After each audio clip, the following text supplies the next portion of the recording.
Ingkang satunggaling dusun alit wonten satunggaling griya suwung ingkang sampun kosong tetaunan dangunipun.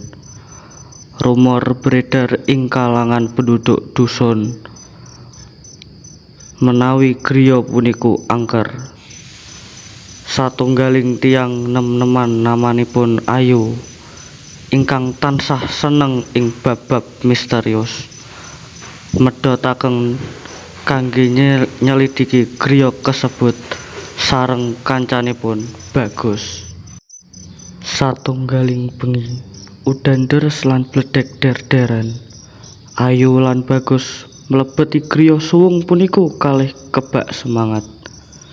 Piyambakipun sedaya mbekta senter lan ponsel kangge penerangan.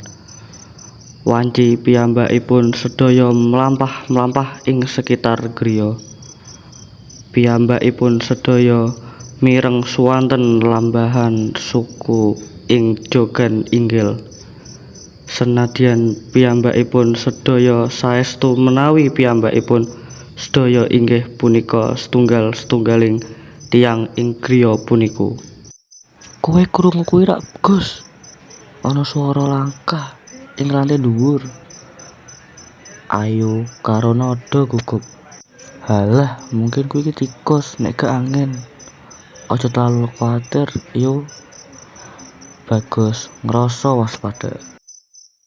Nanging kala piyambakipun sedaya tekan lantai dhuwur, piyambakipun sedaya manggihi satunggaling kamar ingkang ketinggal sepuh banget lan berdebu.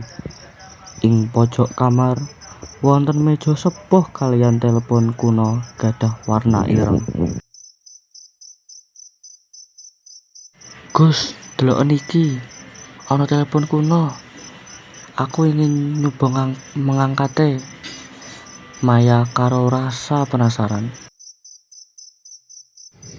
Ayu ngangkat gagang telepon kuno puniku lan krungu swara drap lampahan suku lan gujeng ringkih saking sabrang garis. Suwonten puniku saya lami, saya kantenan. Sugeng rawuh, Ayu lan Bagus. Wis suwi banget aku ngenteni kowe ning kene. Sopo kowe?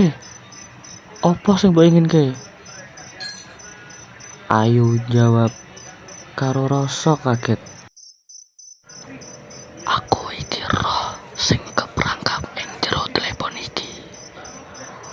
Aku pengen kowe ngebantoni aku kanggo nemokake rahasia sing disembunyiake ing omah iki.